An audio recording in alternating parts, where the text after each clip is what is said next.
श्री शिवाय नमस्तुभ्यं भक्तों। जय श्री कृष्णा। स्वागत है आपका हमारे YouTube चैनल प्रियंका शास्त्र ज्ञान में। भगवान भोलेनाथ की कृपा हम सब पर सदैव बनी रहे। भक्तों, आज के वीडियो में आप सुनेंगे चैत्र पूर्णिमा के दिन सुनी जाने वाली भगवान श्री सत्यनारायण की कथा। चैत्र पूर्णिमा के दिन यदि आप यह कथा श्रवण करते हैं तो आपके जीवन में आ रही सारी बाधाएं दूर हो जाती हैं। जहां पर भक्तों श्री सत्यनारायण भगवान की यह चमत्कारी कथा सुनी जाती है, वहां से कष्ट ग्रह दोष दूर हो जाते हैं। भक्तों, आप व्रत ना भी रखें तब भी यह व्रत कथा अवश्य सुने। व्रत कथा सुनने मात्र से भगवान श्री लक्ष्मी नारायण की कृपा अपने भक्तों पर बरसती है। वीडियो में आगे बढ़ने से पहले पूरे भक्ति भाव के साथ कमेंट बॉक्स में हर हर महादेव जय श्री कृष्णा अवश्य लिखें। चैनल पर पहली बार विजिट हुए, पहली बार मेरी बात सुन रहे तो चैनल को सब्सक्राइब करके बेल आइकन अवश्य दबाएं। इससे हमारे वीडियो की नोटिफिकेशन आप तक पहुंचती रहे और आपको समय पर नई नई जानकारी मिलती रहे। भक्तों, शास्त्रों में वर्णन मिलता है सत्यनारायण व्रत कथा का पाठ करने सुनने से 1000 यज्ञ करने के बराबर पुण्य फल की प्राप्ति होती है। सत्यनारायण भगवान व्रत कथा में भगवान विष्णु जी के सत्य स्वरूप के बारे में बताया गया है। इस व्रत का पाठ करने से, इस व्रत कथा को सुनने मात्र से घर में सुख समृद्धि का वास हो जाता है। भगवान लक्ष्मी नारायण की कृपा अपने भक्तों पर सदैव बनी रहती है। भक्तों, सत्यनारायण व्रत कथा का पहला अध्याय। एक समय की बात है, नैमिषारण्य तीर्थ में शौनकादि 88,000 ऋषियों ने श्री सूत जी महाराज से पूछा, हे प्रभु, इस कलयुग में वेद विद्या रहित मनुष्यों को प्रभु भक्ति किस प्रकार मिल सकती है तथा उनका उद्धार कैसे होगा। हे मुनि श्रेष्ठ, कोई ऐसा तप बताइए जिससे थोड़े समय में ही पुण्य मिले और मन वांछित फल की प्राप्ति हो जाए। इस प्रकार की कथा सुनने की हम सब इच्छा रखते हैं। सर्व शास्त्रों के ज्ञाता सूत जी बोले, हे वैष्णवों में पूज्य, आप सभी ने प्राणियों के हित की बात पूछी है, इसलिए मैं एक ऐसे श्रेष्ठ व्रत को आप लोगों को बताऊंगा जिसे नारद जी ने लक्ष्मी नारायण जी से पूछा था और लक्ष्मीपति ने मुनि श्रेष्ठ नारद जी से कहा, आप सब इसे ध्यान से सुनिए। एक समय की बात है, योगी राज नारद जी दूसरों के हित की इच्छा के लिए अनेकों लोकों में घूमते हुए मृत्यु लोक में आ पहुँचे। यहाँ उन्होंने अनेक योनियों में जन्मे प्रायः सभी मनुष्यों को अपने कर्मों द्वारा अनेकों दुखों से पीड़ित देखा। उनका दुख देख नारद जी सोचने लगे कि कैसा यत्न किया जाए जिसे करने से निश्चित रूप से मानव के दुखों का अंत हो जाए। इसी विचार पर मनन करते हुए वह विष्णु लोक में गए। वहाँ वह देवों के ईश नारायण की स्तुति करने लगे, जिनके हाथों में शंख चक्र गदा और पद्म थे, गले में वरमाला पहने हुए थे। स्तुति करते हुए नारद जी बोले, हे भगवान, आप अत्यंत शक्ति से संपन्न हैं, मन तथा वाणी भी आपको नहीं पा सकते। आपका आदि मध्य तथा अंत नहीं है। निर्गुण स्वरूप सृष्टि के कारण भक्तों के दुख को दूर करने वाले हैं। आपको मेरा नमस्कार है। नारद जी की स्तुति सुन विष्णु भगवान बोले, हे मुनि श्रेष्ठ, आपके मन में क्या बात है? आप किस काम के लिए पधारे हैं, उसे निसंकोच कहें। इस पर नारद मुनि बोले कि मृत्यु लोक में अनेक योनियों में जन्मे मनुष्य अपने कर्मों के द्वारा अनेकों दुख से दुखी हो रहे। हे नाथ, आप मुझ पर दया रखते हैं तो बताइए कि वो मनुष्य थोड़े प्रयास से ही अपने दुखों से कैसे छुटकारा पा सकते हैं। श्री हरि बोले, हे नारद, मनुष्यों की भलाई के लिए तुमने बहुत अच्छी बात पूछी है। जिसके करने से मनुष्य मोह से छूट जाता है, वह बात मैं कहता हूँ, उसे सुनो। स्वर्ग लोक व मृत्यु लोक दोनों में एक दुर्लभ उत्तम व्रत है जो पुण्य देने वाला है।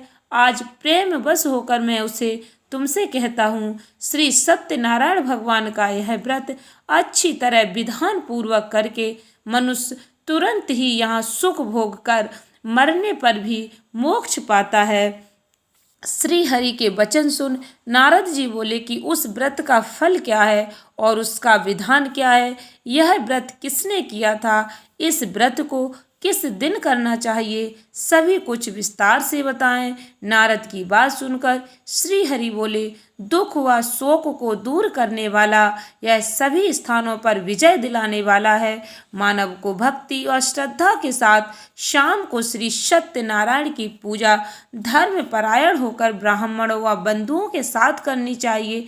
भक्ति भाव से ही नैवेद्य केले का फल, घी, दूध, गेहूं के आटे का सवाया लें। गेहूं के स्थान पर साठी का आटा, शक्कर, गुड़ लेकर सभी खाने योग्य पदार्थों को मिलाकर भगवान का भोग बनाएं। ब्राह्मणों सहित बंधु बांधवों को भी भोजन कराएं। उसके बाद स्वयं भोजन करें। भजन कीर्तन के साथ भगवान की भक्ति में लीन हो जाएं। इस तरह से सत्यनारायण भगवान का यह व्रत करने पर मनुष्य की सारी इच्छाएं निश्चित रूप से ही पूरी होती हैं। इस कलिकाल अर्थात कलयुग में मृत्यु लोक में मोक्ष का यही एक सरल उपाय बताया गया है। श्री सत्यनारायण व्रत कथा का पहला अध्याय संपूर्ण। बोलिए श्री सत्यनारायण भगवान की जय। सत्यनारायण भगवान की व्रत कथा का दूसरा अध्याय। सूत जी बोले, हे ऋषियों, जिसने पहले समय में इस व्रत को किया था उसका इतिहास कहता हूँ, ध्यान से सुनो। सुंदर काशीपुरी नगरी में एक अत्यंत निर्धन ब्राह्मण रहता था। भूख प्यास से परेशान वह धरती पर घूमता रहता था। ब्राह्मणों से प्रेम करने वाले भगवान ने एक दिन ब्राह्मण का वेश धारण कर उसके पास जाकर पूछा, हे विप्र, नित्य दुखी होकर तुम पृथ्वी पर क्यों घूमते हो? दीन ब्राह्मण बोला, मैं निर्धन ब्राह्मण हूँ, भिक्षा के लिए धरती पर घूमता हूँ।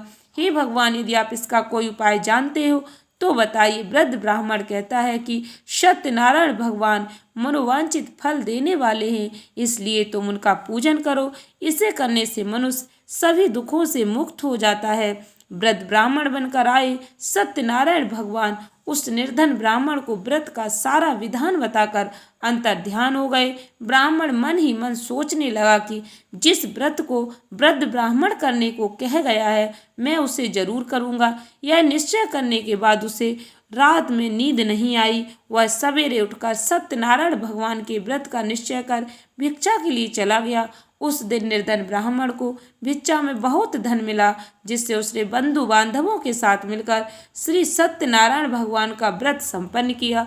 भगवान सत्यनारायण का व्रत संपन्न करने के बाद वह निर्धन ब्राह्मण सभी दुखों से छूट गया और अनेक प्रकार की संपत्तियों से युक्त हो गया।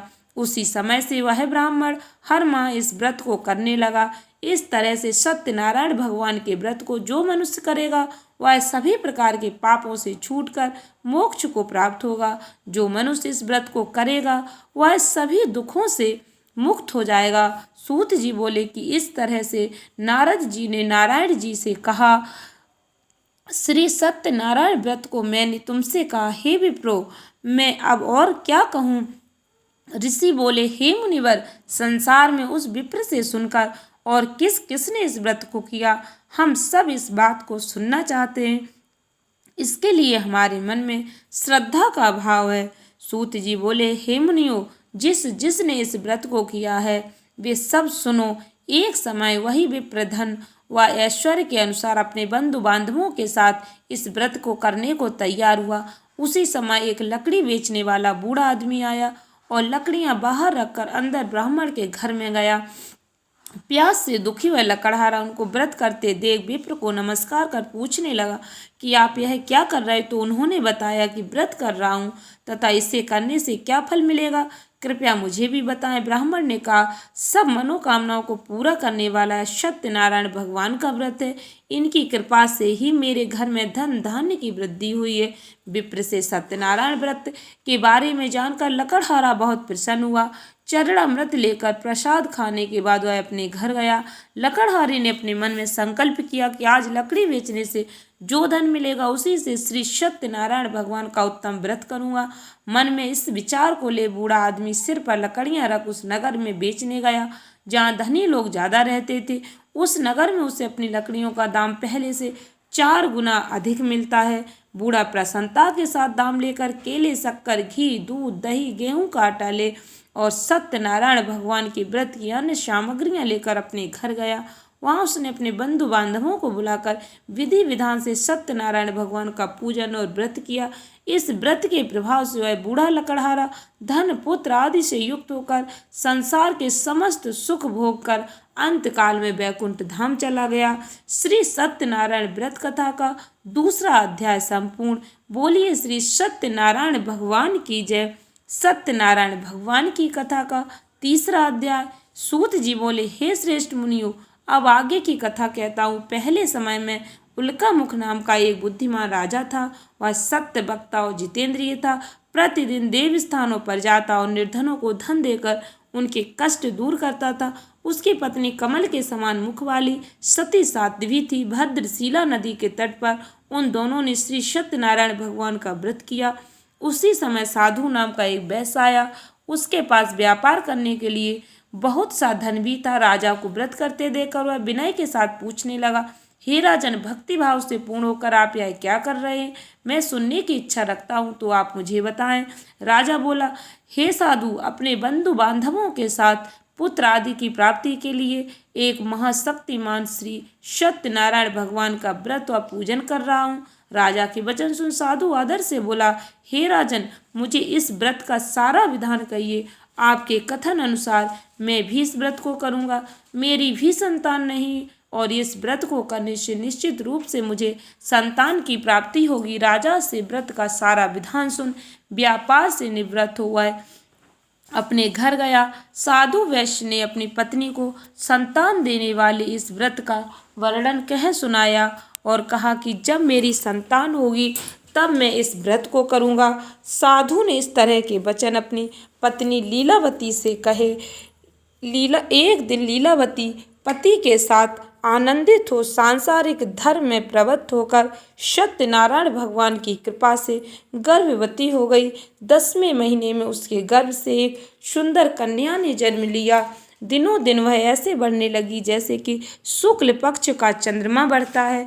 माता पिता ने अपनी कन्या का नाम कलावती रखा। एक दिन लीलावती ने मीठे शब्दों में अपने पति को याद दिलाया कि आपने सत्यनारायण भगवान के जिस व्रत को करने का संकल्प किया था उसे करने का समय आ गया है।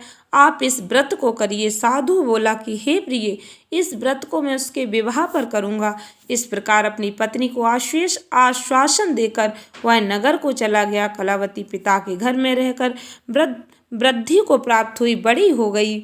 साधु ने एक बार नगर में अपनी कन्या को सखियों के साथ देखा तो तुरंत ही दूत को बुलाया और कहा कि मेरी कन्या के योग्य वर देख कर आओ। साधु की बात सुनकर दूत कंचन नगर में पहुंचा और वहां देखभाल कर लड़की के सुयोग वाड़िक पुत्र को ले आया। सुयोग्य लड़के को देख साधु ने बंधु बांधवों को बुलाकर अपनी पुत्री का विवाह कर दिया। लेकिन दुर्भाग्य की बात यह कि साधु ने अभी भी श्री सत्यनारायण भगवान का व्रत नहीं किया। इस पर श्री भगवान क्रोधित हो गए और श्राप दिया कि साधु को अत्यधिक दुख मिले। अपने कार्य में कुशल साधु बनिया जमाई को लेकर समुद्र के पास स्थित रत्नासारपुर नगर में गया। वहां जाकर दामाद ससुर दोनों मिलकर चंद्रकेतु राजा के नगर में व्यापार करने लगे। एक दिन भगवान सत्यनारायण की माया से एक चोर राजा का धन चुरा कर भाग रहा था। उसने राजा के सिपाहियों को अपना पीछा करते देख चुराया हुआ धन वहां रख दिया जहां साधु अपने जमाई के साथ ठहरा हुआ था। राजा के सिपाहियों ने साधु वैश्य के पास राजा का धन पड़ा देख तो वह ससुर जमाई दोनों को बांधकर प्रसन्नता से राजा के पास ले गए और कहा कि उन दोनों चोरों को हमने पकड़ लिया है। आप आगे की कार्रवाई की आज्ञा दें। राजा की आज्ञा से उन दोनों को कठिन कारावास में डाल दिया गया और उनका सारा धन भी उनसे छीन लिया गया। श्री सत्यनारायण भगवान से श्राप से साधु की पत्नी भी बहुत दुखी हुई। घर में जो धन रखा था उसे चोर चुरा ले गए। शारीरिक मानसिक पीड़ा, भूख प्यास से अति दुखी हो अन्न की चिंता में कलावती के ब्राह्मण के घर गई। वहां उसने श्री सत्यनारायण भगवान का व्रत होते देखा।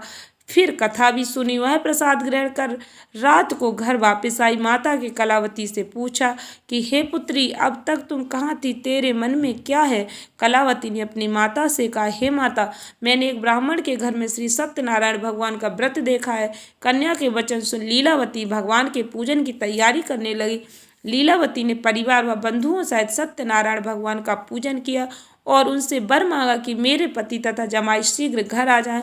साथ ही यह भी प्रार्थना की कि हम सबका अपराध क्षमा करें। श्री सत्यनारायण भगवान इस व्रत से संतुष्ट हो गए और राजा चंद्रकेतु को सपने में दर्शन देखा कि हे राजन, तुम उन दोनों वैश्यों को छोड़ दो और तुमने उनका जो धन लिया उसे वापस कर दो। अगर ऐसा नहीं किया तो मैं तुम्हारा धन, राज, संतान सभी को नष्ट कर दूंगा। राजा को ऐसा कहकर अंतर ध्यान हो गए। प्रातःकाल सभा में राजा ने अपना सपना सुनाया। फिर बोले कि बड़े पुत्रों को कैद से मुक्त कर सभा में लाओ। दोनों ने आते ही राजा को प्रणाम किया। राजा मीठी वाणी में बोला, हे महानुभावो, भाग्यवश ऐसा कठिन दुख तुम्हें प्राप्त हुआ, लेकिन अब तुम्हें कोई भय नहीं है। ऐसा कह राजा ने उन दोनों को नए वस्त्र आभूषण भी पहनाए और जितना धन उनका लिया था उससे दुगना धन वापस कर दिया। दोनों वैश्य अपने घर को चल दिए। श्री सत्यनारायण कथा का 3रा अध्याय संपूर्ण। बोलिए श्री सत्यनारायण भगवान की जय। सत्यनारायण भगवान की व्रत कथा का 4था अध्याय। सूत जी बोले, वैश्य ने मंगलाचार कर अपनी यात्रा आरंभ की और अपने नगर की ओर चल दिए। उनके थोड़ी दूर जाने पर एक दंडी वेशधारी श्री सत्यनारायण ने उनसे पूछा, हे साधु, तेरी नाव में क्या है? अभी वाणी बड़े खस्ता हुआ बोला, हे दंडी, आप क्यों पूछते हो? क्या धन लेने की इच्छा है? मेरी नाव में तो बेल और पत्ते भरे हुए हैं। वैश्य के कठोर वचन सुन भगवान बोले, तुम्हारा वचन सत्य हो। दंडी ऐसे वचन के वहां से दूर चले गए। कुछ दूर जाकर समुद्र के किनारे बैठ गए। दंडी के जाने के बाद साधु वैश्य ने नित्य क्रिया के पश्चात नाव को ऊंची उठते देखकर अचंभा माना और नाव में बेल पत्ते आदि देखो है मूर्छित हो जमीन पर गिर पड़ा। मूर्छा खुलने पर वह अत्यंत शोक में डूब गया। तब उसका दामाद बोला कि आप शोक न मनाएं, यह दंडी का शाप, इसलिए हमें उनकी शरण में जाना चाहिए, तभी हमारी मनोकामना पूरी होगी। दामाद की बात सुनकर वह दंडी के पास पहुंचा और अत्यंत भक्तिभाव से नमस्कार करके बोला, मैंने आपसे जो जो असत्य वचन कहे थे उनके लिए मुझे क्षमा कर दें। ऐसा कहकर महान शोक आतुर हो रोने लगा। तब दंडी भगवान बोले, हे बड़े पुत्र, मेरी आज्ञा से बार बार तुम्हें दुख प्राप्त हुआ है। तू मेरी पूजा से विमुख हुआ। साधु बोला, हे भगवान, आपकी माया से ब्रह्मा आदि देवता भी आपके रूप को नहीं जानते, तब मैं अज्ञानी कैसे जान सकता हूँ? आप प्रसन्न होइए और मुझ सामर्थ्य के अनुसार मैं आपकी पूजा करूँगा। मेरी रक्षा करो और पहले के समान नौका में धन भर दो। साधु वैश्य के भक्ति पूर्वक वचन सुनकर भगवान प्रसन्न हो गए और उसकी इच्छा अनुसार वरदान देकर अंतर ध्यान हो गए। ससुर जमाई जब नाव पर आए तो नाव धन से भरी हुई थी। फिर वहीं अपने अन्य साथियों के साथ सत्यनारायण भगवान का पूजन कर अपने नगर को चल दिए। जब नगर के नजदीक पहुंचे तो दूत को घर पर खबर करने के लिए भेज दिया। दूत साधु की पत्नी को प्रणाम कर कहता है कि मालिक अपने दामाद सहित नगर के निकट आ गए हैं। दूत की बात सुन साधु की पत्नी लीलावती ने बड़े हर्ष के साथ सत्यनारायण भगवान का पूजन कर अपनी पुत्री कलावती से कहा कि मैं अपने पति के दर्शन को जाती हूँ, तू कार्य पूर्ण कर शीघ्र आ जा। माता के ऐसे वचन सुन कलावती जल्दी में प्रसाद छोड़ अपने पति के पास चली गई। प्रसाद की अवज्ञा के कारण श्री सत्यनारायण भगवान रुष्ट हो गए और नाव सहित उसके पति को पानी में डुबो दिया। कलावती अपने पति को न पाकर रोती हुई जमीन पर गिर गई। नौका को डूबा हुआ देख वह कन्या को रोता देख साधु दुखी होकर बोला कि हे प्रभु, मुझसे तथा मेरे परिवार से जो भूल हुई उसे क्षमा करें। साधु के दीन वचन सुनकर श्री सत्यनारायण भगवान प्रसन्न हो गए और आकाशवाणी, हे साधु, तेरी कन्या मेरे प्रसाद को छोड़कर आई, इसलिए उसका पति अदृश्य हो गया। यदि वह घर जाकर प्रसाद खाकर लौटती है तो इसे उसका पति अवश्य मिलेगा। ऐसी आकाशवाणी सुन कलावती घर पहुंचकर प्रसाद खाती है और फिर आकर अपने पति के दर्शन करती। उसके बाद साधु अपने बंधु बांधवों सहित श्री सत्यनारायण भगवान का विधि विधान से पूजन करते। इस लोक का सुख भोग अंत में स्वर्ग को प्राप्त होते हैं। श्री सत्यनारायण व्रत कथा का चौथा अध्याय संपूर्ण। बोलिए श्री सत्यनारायण भगवान की जय। सत्यनारायण भगवान की व्रत कथा का 5वां अध्याय। सूत जी बोले, हे ऋषियों, मैं और भी एक कथा सुनाता हूँ, इसे भी ध्यान पूर्वक सुनो। प्रजा पालन में लीन तुंग ध्वज नाम का एक राजा था। उसने भी भगवान का प्रसाद त्याग कर बहुत ही दुख प्राप्त किया। एक बार वन में जाकर वन पशुओं को मार कर आए। बड़ के पेड़ के नीचे आया और उसने ग्वालों को भक्ति भाव से अपने बंधुओं सहित सत्यनारायण भगवान का पूजन करते देखा। अभिमानवश राजा ने उन्हें देखकर भी पूजा स्थान में नहीं गया और न ही उसने भगवान को नमस्कार किया। ग्वालों ने राजा को प्रसाद दिया, लेकिन उसने वह प्रसाद नहीं खाया और प्रसाद को वहीं छोड़वाए अपने नगर को चला गया। जब वह नगर में पहुंचा तो वह सब कुछ तहस नहस हुआ पाया, तो वह शीघ्र ही समझ गया कि यह सब भगवान ने ही किया। दोबारा ग्वालों के पास पहुंचा और विधि पूर्वक पूजा करके प्रसाद खाया तो श्री सत्यनारायण भगवान की कृपा से सब कुछ पहले जैसा हो गया। दीर्घ काल तक सुख भोगने के बाद मरणोपरांत उसे स्वर्ग लोक की प्राप्ति हुई। जो मनुष्य परम दुर्लभ इस व्रत को करेगा तो भगवान सत्यनारायण की अनुकंपा उसे धन से परिपूर्ण कर देगी। निर्धन धनी हो जाता है, भय मुक्त हो जीवन जीता है। संतानहीन मनुष्य को संतान सुख मिलता है और उसके सारे मनोरथ पूर्ण होने पर वह मानव अंत काल में बैकुंठ धाम को जाता है। सूत जी बोले, जिन्होंने पहले इस व्रत को किया है, अब उनके दूसरे जन्म की कथा कहता हूँ। वृद्ध सतानंद ब्राह्मण ने सुदामा का जन्म लेकर मोक्ष की प्राप्ति की। लकड़हारे ने अगले जन्म में निषाद बनकर मोक्ष प्राप्त किया। उल्का मुख नाम का राजा दशरथ होकर बैकुंठ को प्राप्त हुए। साधु नाम के वैश्य ने मोरध्वज ध्वज बनकर अपने पुत्र को आरे से चीरकर मोक्ष प्राप्त किया। महाराज तुंग ध्वज ने स्वयंभू होकर भगवान में भक्ति युक्त होकर कर्म कर मोक्ष पाया। श्री सत्यनारायण व्रत कथा का 5वां अध्याय संपूर्ण। बोलो श्री सत्यनारायण भगवान की जय। भक्तों, सत्यनारायण व्रत कथा सभी भक्तों को अवश्य सुननी चाहिए। आशा करती हूँ वीडियो अच्छी लगी होगी, उपयोगी लगी हो तो सत्यनारायण व्रत कथा अधिक से अधिक मित्रों को शेयर करें। धन्यवाद भक्तों। श्री शिवाय नमस्तुभ्यं।